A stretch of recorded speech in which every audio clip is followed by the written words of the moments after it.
Okay hello.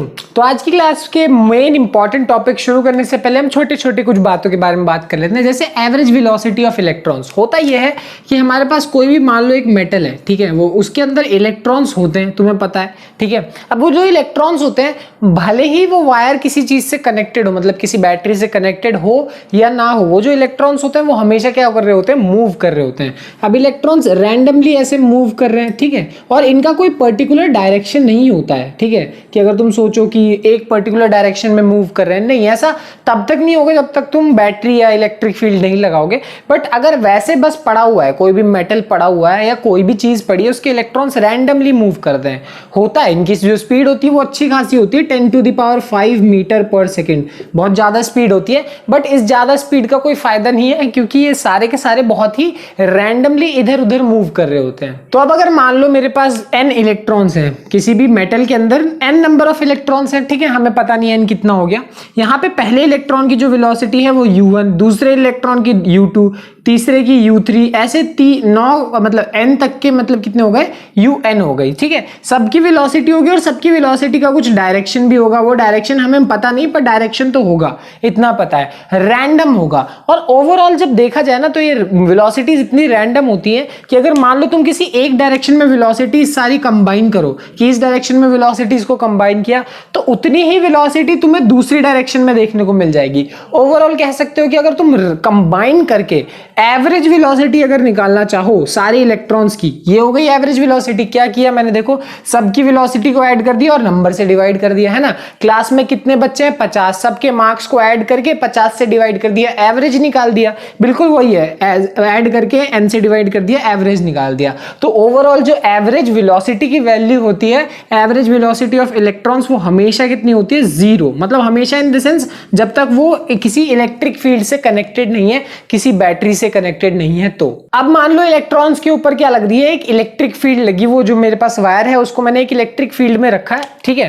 तो उसके ऊपर उसके जो इलेक्ट्रॉन्स है उनके ऊपर कुछ फोर्स लगेगा, और फोर्स का फॉर्मूला क्या होता है, charge into electric field. Force का फॉर्मूला होता है Q इनटू E।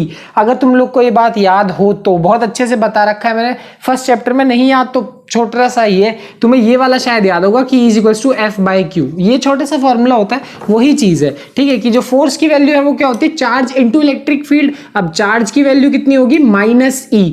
इलेक्ट्रॉन के ऊपर कितना चार्ज होता है, E होता है, और माइनस लगा हुआ है क्योंकि उसके ऊपर नेगेटिव चार्ज होता है। और इलेक्ट्रिक फील्ड की कुछ खुद क्या होगी, वैल्यू होगी, ठीक है। तो ये हो गया उसके ऊपर कितना फोर्स लग रहा है, ठीक है। अब मान लो यहां से अगर मैं एक्सेलरेशन निकालना चाहूं, एक्सेलरेशन ऑन दी इलेक्ट्रॉन, जब उसके ऊपर मान लो कोई इलेक्ट्रिक फील्ड लग रही हो, तो यानी जो एक्सेलरेशन की वैल्यू होगी वो कैसे निकाल सकते हो, फोर्स = मास इनटू एक्सेलरेशन। बचपन में पढ़ा हुआ फॉर्मूला, एक्सेलरेशन = फोर्स अपॉन में मास, ये एक फॉर्मूला होता है, बचपन से पढ़ते आ रहे हो, वही फॉर्मूले का इस्तेमाल करेंगे, यानी क्या, फोर्स अपॉन में मास, ठीक है। फोर्स की वैल्यू तो -E है, और मास की वैल्यू, अगर मास की वैल्यू निकालना चाहें तो इलेक्ट्रॉन के मास की वैल्यू को अभी फिलहाल के लिए m ही रख देते हैं। यहां पे ध्यान रखना कि जो m है वो क्या है, मास ऑफ इलेक्ट्रॉन है। मैंने वैल्यू पुट नहीं करी, हमें पता है एक्सेलरेशन की, मतलब सॉरी, इलेक्ट्रॉन के मास की वैल्यू पता है हम लोग को कितनी होती है, 9.1 × 10⁻³ kgs, वैल्यू पता है, बट अभी रख नहीं रहे,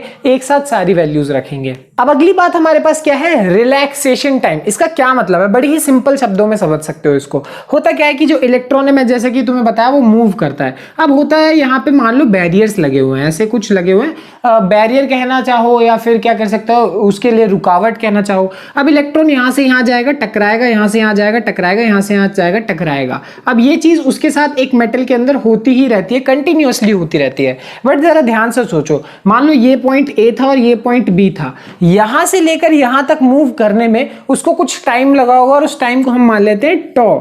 ये टॉ है, ये एक सिंबल होता है, जैसे ओमेगा एक सिंबल है, ये सिंबल है, ये सिंबल है, वैसे ये भी एक सिंबल होता है, तुम लोगों ने पढ़ा है 11th क्लास में, बट कोई बात नहीं, ये एक सिंबल होता है। अब इस सिंबल को हम रिप्रेजेंट करते हैं, ये वो मतलब वो टाइम है जो कि इसको यहां से यहां तक जाने में लग रहा है, इलेक्ट्रॉन को इस पोजीशन से इस पोजीशन तक जाने में लग रहा है।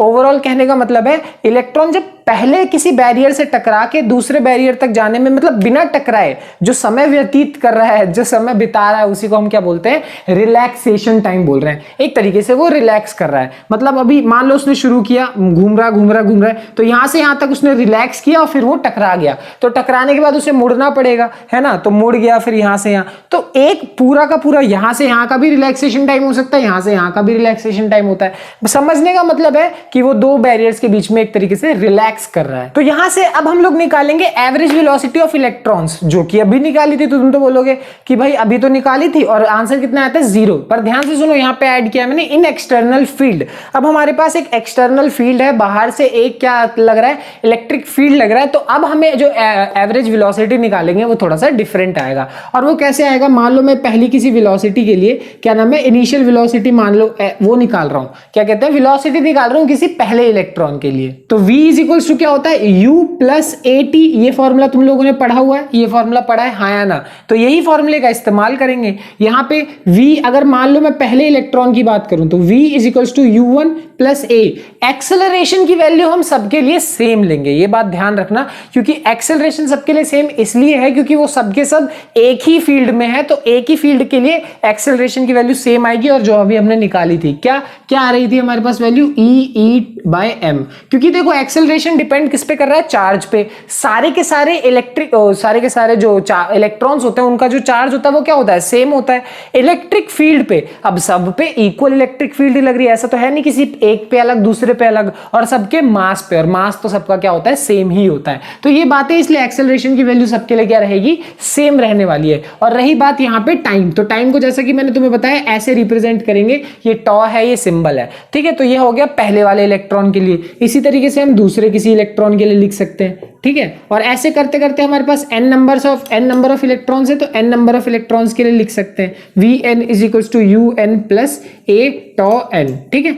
यहां पे हमारे पास ये चीज हो गई। तो ये हो गई इनिशियल वेलोसिटी, एक्सेलरेशन, और ये वो वेलोसिटी है जो कि उसने इलेक्ट्रिक फील्ड में आने के बाद मतलब अक्वायर करी। अब ये उसकी नई वेलोसिटी है। यहां से निकालना बहुत सिंपल होगा, फिर से हम क्या निकाल देंगे, एवरेज निकाल देंगे। तो अगर मैं एवरेज निकालूंगा सारे के सारे उसका, तो क्या होगा, v1 plus v2 plus v3 और अप टू vn, है ना, अपॉन में क्या हो जाएगा, यहाँ पे n नंबर ऑफ इलेक्ट्रॉन्स है। यही चीज जैसा वहां किया था वैसा ही यहाँ, वहां हमने इस वाली वेलोसिटी के साथ किया था, इनिशियल वेलोसिटीज के साथ, तो ओवरऑल क्या थी, आंसर आ रहा था 0। बट जैसा कि मैं तुम लोग को पता ही है कि जैसे ही एक्सटर्नल इलेक्ट्रिक फील्ड आता है तो इलेक्ट्रॉन्स मूव करते हैं एक पर्टिकुलर डायरेक्शन में, हाँ या ना, एक सर्टेन डायरेक्शन में इलेक्ट्रॉन्स मूव करना चलते हैं। तो अब वैल्यू 0 तो होगी नहीं, पर क्या होगी उसकी वैल्यू हम अब आराम से निकाल सकते हैं।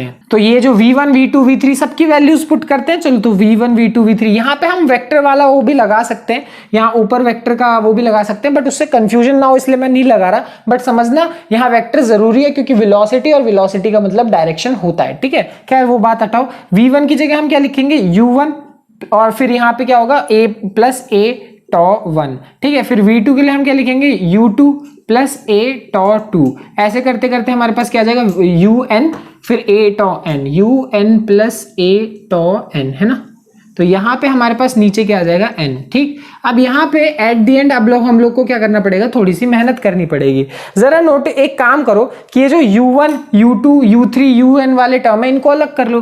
कैसे क्या कर लो कि u1 plus u2 up to un, इस वाले टर्म को मैंने अलग कर लिया, n के साथ अलग लिख लिया, ठीक है। अब मैंने क्यों किया ये बात तुम समझ गए होगे, वेरी गुड। अगर समझ गए हो तो बहुत अच्छी बात है। प्लस यहाँ पे हम लोग ये जो एक्सेलरेशन वाले टर्म है इनको अलग लिख लेते हैं। तो एक्सेलरेशन देख सकते हो, इसमें सब में एक्सेलरेशन कॉमन है, अंदर क्या बचेगा, टॉ 1 प्लस टॉ 2 प्लस टॉ ऐसे टॉ n तक, है ना, बाय n, ठीक। अब यहाँ पे तुम नोटिस करोगे फिर वही चीज है कि इस चीज की वैल्यू कितनी होने वाली है, 0, average velocity of electrons in absence of electric field. अभी हम बात कर रहे हैं इन इलेक्ट्रिक फील्ड, तो जब एब्सेंस था यानी जब इनिशियल वेलोसिटी थी तब उसकी वैल्यू कितनी आती है, 0 आती है, प्लस a यहाँ पे क्या आ जाएगा। और मैं अगर सारे के सारे रिलैक्सेशन टाइम का एवरेज निकाल लूं तो सबकी जगह अब मैं एक चीज लिख देता देता हूं, वो है टॉ। ये है एवरेज रिलैक्सेशन टाइम सारे इलेक्ट्रॉन्स का मिला के, ठीक है। एक इलेक्ट्रॉन का टॉ 1 है, दूसरे का टॉ 2 और एवरेज ले लिया तो ये आ गया। समझ में आ गई बात? तो v की वैल्यू कितनी आ गई मेरे पास? 8 टॉ। टॉ मतलब ये होता है, ऐसे टॉ होता है, खैर लिखने की जरूरत नहीं है तुम्हें, तुम प्रोनाउंस कर सकते हो बस रिलैक्सेशन टाइम से। तो ये आ गई मेरे पास किसकी वैल्यू? वेलोसिटी की वैल्यू आ गई। ये है average velocity of electrons in external field, ठीक है। अब ए की वैल्यू पुट कर देते हैं, तो ए की वैल्यू बिल्कुल पुट करी जा सकती है। ए की वैल्यू हमारे पास क्या थी? ई बाय एम, ठीक है, और यहाँ पे टॉ, यहाँ पे माइनस। अब ये जो आई वैल्यू, ये है फाइनल वैल्यू, और इसको हम एक और नाम से बुलाते हैं, और वो क्या है? ड्रिफ्ट वेलोसिटी, ठीक है। तो ड्रिफ्ट वेलोसिटी एक्चुअली एक नाम है, क्योंकि यहाँ एक तरीके से हम ये बोलते हैं कि जैसे तुमने गाड़ी को ड्रिफ्ट करते देखा है ना, वैसे ही इलेक्ट्रॉन्स भी क्या कर रहे होते हैं? ड्रिफ्ट कर रहे होते हैं। और एक्चुअल में अगर मैं इसका बेसिक और सही मतलब तुम्हें समझाऊं, तो सही मतलब यही है कि हमने क्या किया, सारे इलेक्ट्रॉन्स का एवरेज निकाला जब उनके ऊपर हमने एक एक्सटर्नल फील्ड लगाई हुई थी। तो ये कहानी थी किसकी? ड्रिफ्ट वेलोसिटी की। इसको बोलते हैं ड्रिफ्ट वेलोसिटी, ठीक है। मतलब इलेक्ट्रॉन्स में क्या हो रखा है, अब वो मूव कर रहे हैं एक सर्टेन डायरेक्शन में। पहले ऐसा नहीं था, पहले वो रैंडमली मूव कर रहे थे, अब वो एक सर्टेन डायरेक्शन में मूव कर रहे हैं, और हम उनकी वैल्यूज को आराम से निकाल सकते हैं अगर मेरे पास इलेक्ट्रिक फील्ड की वैल्यू हो तो।